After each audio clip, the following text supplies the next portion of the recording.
Hello everybody, welcome to my channel. My name is Louisa. Is it Amazonite or is it Amazonite? Is the accent on the first A or the second A? I'm not sure.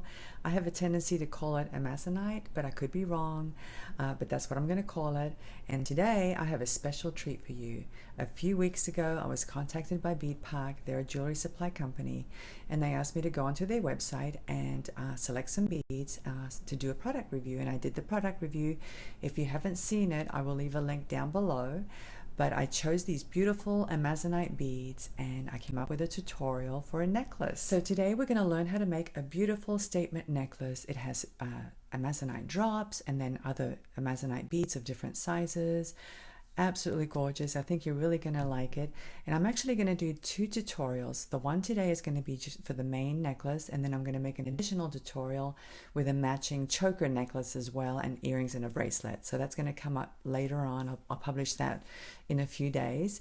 But today we're going to work on the main statement necklace. And if you know anything about Amazonite comes in gorgeous colors of turquoise and green, and sometimes you can see rose and cream and gray colors. It's also known to calm the spirit and the soul, and what gemstone doesn't do that, right? So, but anyway, are you ready to have your soul and your spirit calmed? Let's go ahead and get started. All right, let's go over the materials. For this necklace, you're going to need a 10-inch piece of 18 gauge wire, okay? We don't want to do anything thicker than that because it needs to be able to go through these beads here. So 18 gauge is what I like to use for the focal piece. 10-inch piece of wire, and then you're going to need some head pins. Now, I use head pins pretty much for everything. I make my own eye pins out of these head pins, and the reason is that about a year ago I went on to Panda Hall and I bought myself a big bag of head pins and I think there were like, I don't know, maybe 1,400 pieces in this bag, and it was like very cheap, around $8.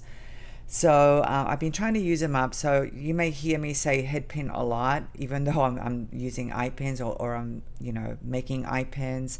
What I do is I pretty much take off the head of the head pin, and then I do an eye pin. I form a loop at the end of the pin. So however you want to do it, you're going to need some eye pins and some head pins.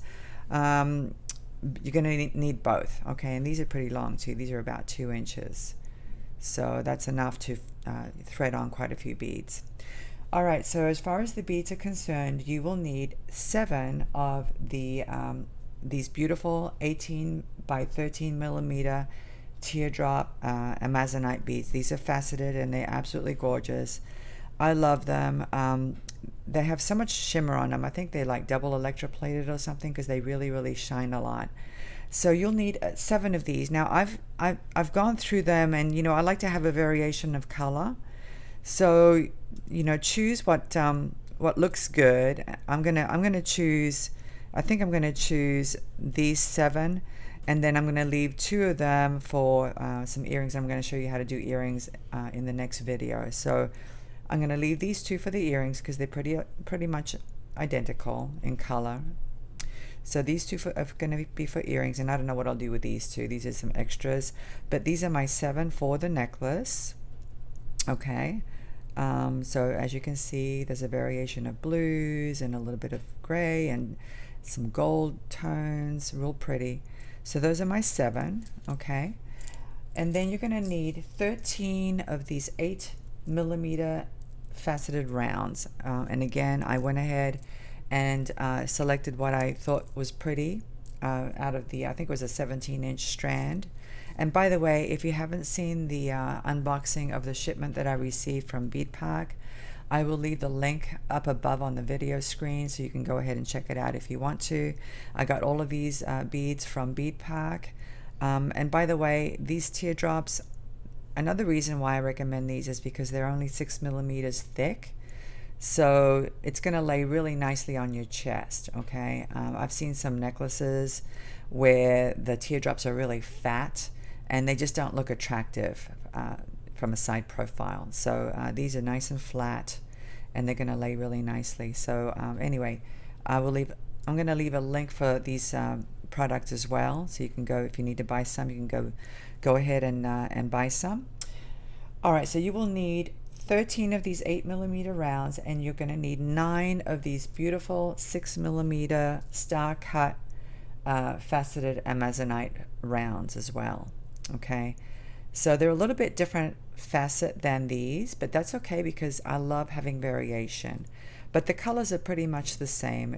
They're just varying degrees of blues and cream and gray and a little bit of gold. So you'll need 9 of these. Then you're going to also need 17 of these beautiful Tibetan flower spaces in an antique silver color. And these are about 5 by 5mm. And I think they're like 3mm thick. So you'll need 17 of these. And then you're going to need 9 of these faceted cube crystals. These are 4mm in dimension, 4 by 4. And it's a very interesting facet cut. Very sparkly. All right, and then you're also going to need some chain, and it really doesn't matter what kind of chain. I think these links are like 3 by 2. Just whatever, you know, you don't want it to be too heavy of a chain, but you don't want it dainty either. Okay, so something in the middle. These are 3 by 2, and then you'll need a lobster clasp in an antique silver color, and a couple of jump rings to attach the clasp onto your chain. And I think that's about it. So let's go ahead and get started. Oh, I forgot to mention that as far as the length of chain, you're going to need 2 pieces that are either 4 inches long or 5 inches long, depending on your preference as far as the length of the necklace. The focal piece is going to be about 8 inches in length. So take that into consideration, and also take into consideration that I am going to show you how to make a choker necklace as well. I don't know if I'll do it in this video or in the next video, but it'll be a choker necklace that will go with this beautiful statement piece. Okay, so like I said, the focal piece is going to be 8 inches long. So if you like a 16-inch necklace, then you'll need 2 4-inch pieces of chain. It all depends on how long you want your necklace. I didn't mention the tools. I kind of hate this part because everybody has different preferences, you know, so I mean, you know, get your favorite tools. You definitely need some cutters, okay, and then some chain nose pliers, some round nose pliers, some flat nose pliers, whatever you need, whatever it takes for you to get the job done. Round nose pliers for sure, because we're going to do some loops, and then the rest is really up to you. All right, so let's go ahead and get started. I've got my 10-inch piece of wire here, and this is zebra wire, which is copper wire, coated copper wire, 18 gauge, so it's pretty thick. And the first thing we're going to do is we're going to kink it at the very end so that we can form a little loop. All right, so here's my little kink. Get your round nose pliers and go ahead and do a little loop. It's not going to be a wrap loop, it's just going to be a regular loop, because 18 gauge is pretty thick, so I'm not too concerned about it coming undone or anything. But there's your loop. Okay, so we'll put this aside because we're going to form the components that are going to hang on that piece of wire. All right, so the first thing we're going to do is we're going to form the ones that have the teardrops. So basically you're going to get one of these beautiful Tibetan flower spaces, and you're going to get a teardrop bead, put it on there just like that, very simple. And then you know, I know it's wasteful, but I have so many of these head pins that I really don't care if it's wasteful because I'm trying to get through them. But you're going to form a little kink right there, and then snip off the end so you can do a little loop.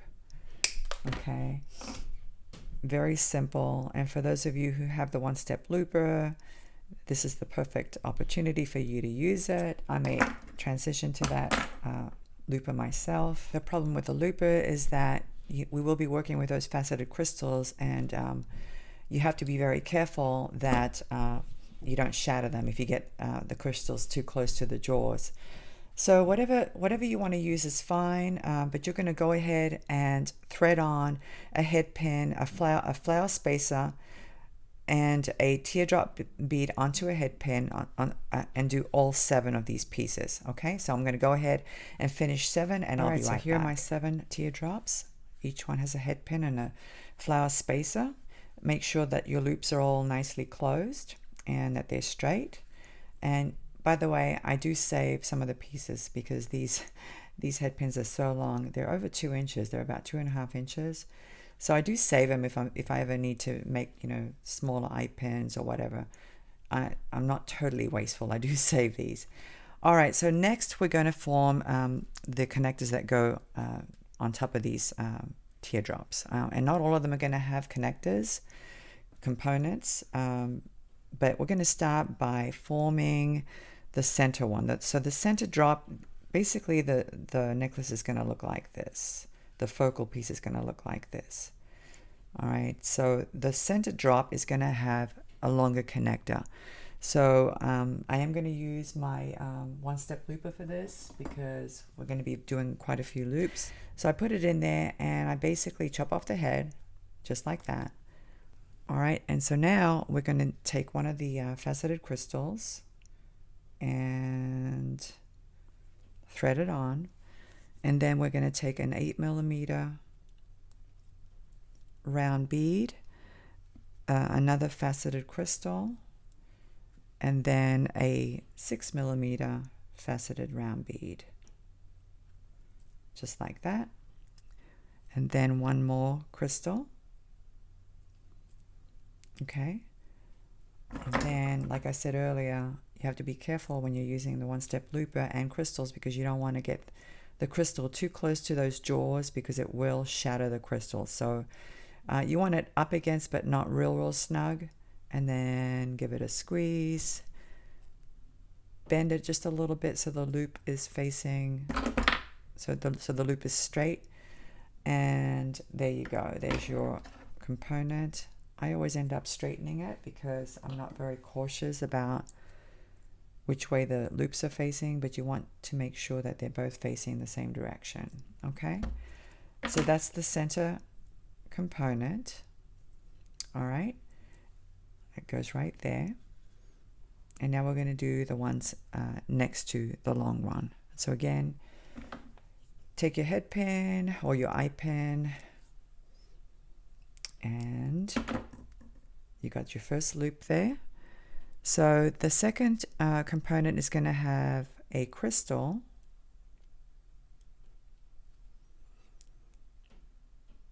and an 8mm, and another crystal, just like that. Okay, and then go ahead and form your loop at the end. And I always have to straighten mine out, like I said. Okay, so that goes there. All right, so let's do the exact same thing now for the one that's on this side.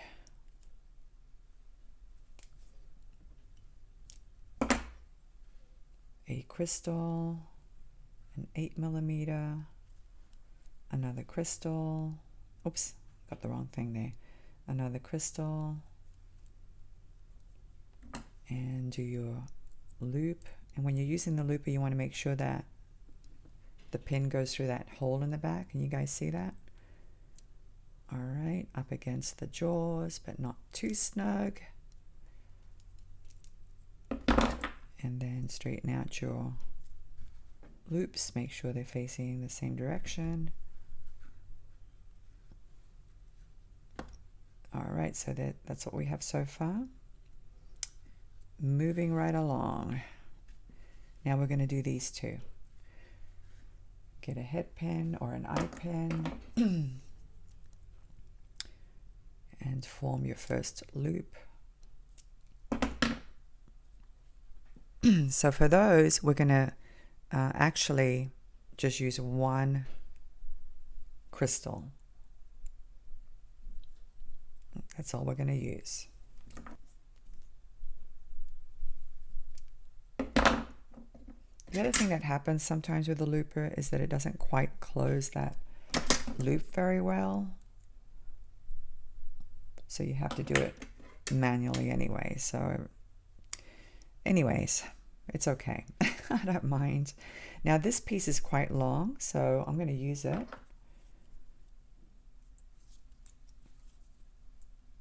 This is one of the pieces that I cut off when I was doing the other components. And we're threading on the final crystal.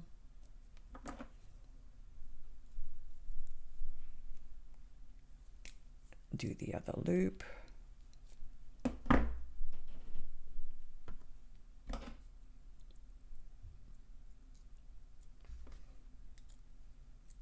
And I don't think I straightened this one. Let me straighten this one as well.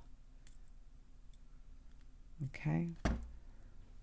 All right, so now we have all of the pieces that are going to go on the piece of wire. I've already formed the loop at one end. So the first thing we're going to do is we're going to thread on one of these flower spaces. Okay, just like that. And then we're going to go ahead and thread on this first component. Then you're going to grab an 8mm, thread it on. So now you have this, and then you're going to thread on. Actually, before we do this, let's go ahead and attach these components. All right, so where's my pliers? Here they are. Open it up, thread it on.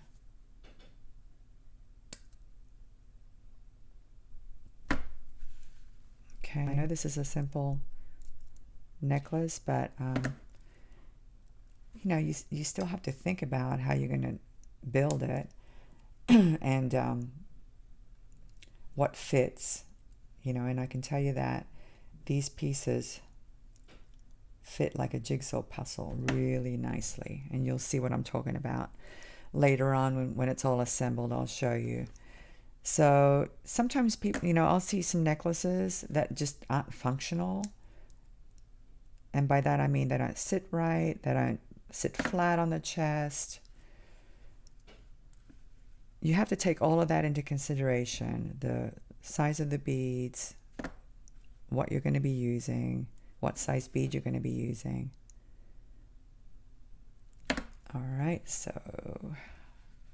let's go ahead and connect this one now. I'm just opening it up this way. And for those of you who are beginners, there's a right way and a wrong way to open up a loop.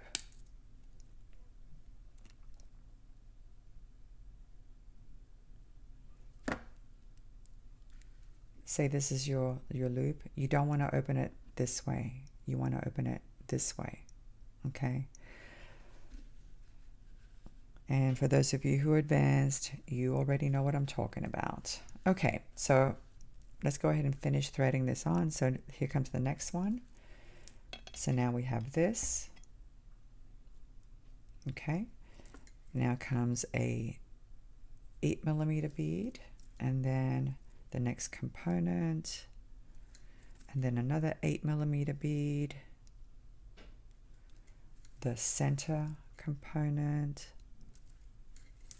Let me just hold it up so you can see what we have so far. Okay, looking nice. And if you do see kinks in your wire, it's best to take care of them now before you start threading anything else on. Okay. All right, so let's do another 8mm bead, the next component, another 8mm bead, a component, 8mm bead, and the final component. So now we have this. Okay. So all we need now is the Tibetan flower spacer bead at the end.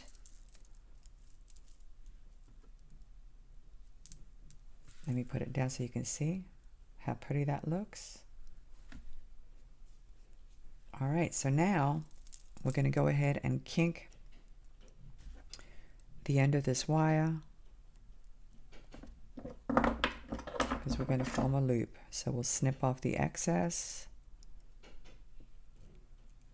Just like that. Get your round nose pliers and form your loop at the end. Make sure that it's nice and closed. And then the other thing you want to make sure is you check is the way the loops are facing. So you want to make sure they're both facing the same direction. Okay, so we can attach the chain onto it. Let me put it down so you can take a look. And it actually fits like a jigsaw puzzle perfectly. No kinking. Very, very pretty. All right, so that's the focal piece, and now we're going to add a couple of components on each end. And for that, you'll need your eye pins. And again, I'm going to use my one-step looper, and I'm going to use a head pin, one of the many that I have. I have so many that I'm having a hard time using them all up, but that's okay. All right, so for this, you'll need a flower spacer, and then a 6mm, an 8mm, another 6mm, and another flower spacer. This is what you have. And then go ahead and form your loop.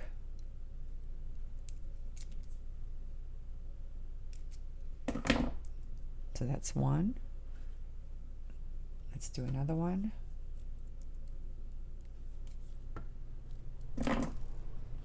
A flower spacer, a 6mm,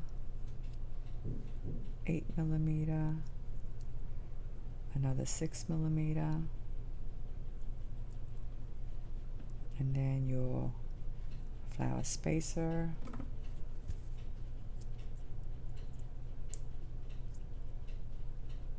okay.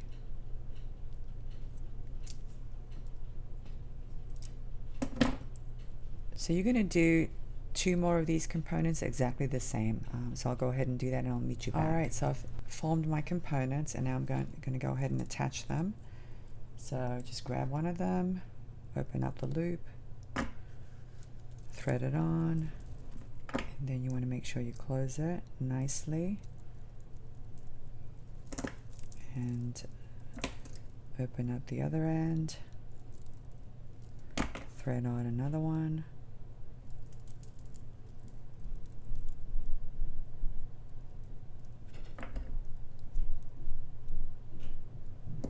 Thread on another one, close it up. So one side is done. Let's go ahead and do the other side.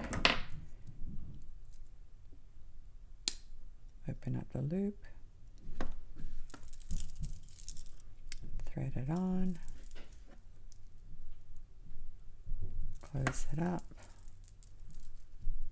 and we'll attach the final component.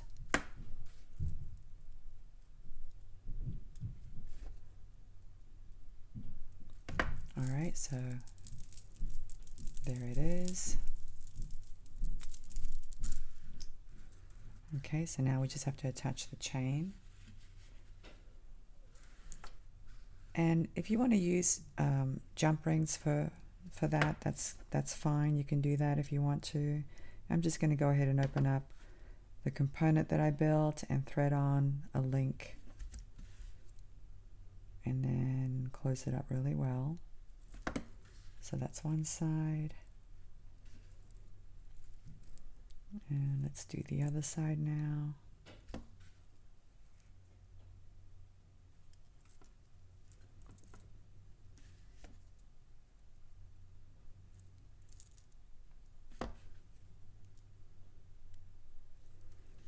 And then close it up. Okay. So far, so good. And now we'll attach the clasp. So grab a jump ring. This one's a 4mm jump ring, tiny one.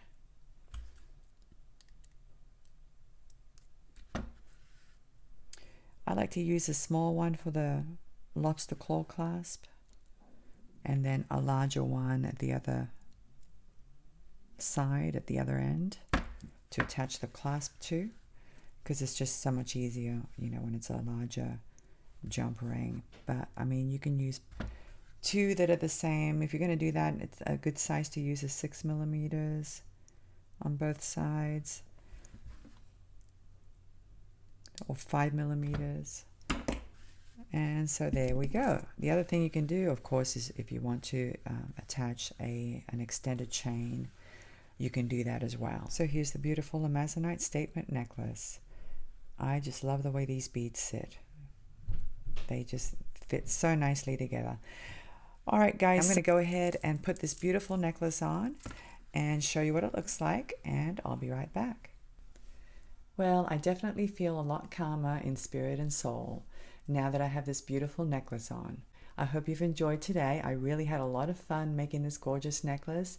And if you like today's tutorial, you're going to love the next one, because I'm going to be making a matching choker and earrings and bracelets.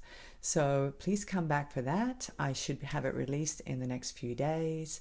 And thank you so much for watching, and I will see you next time. Bye.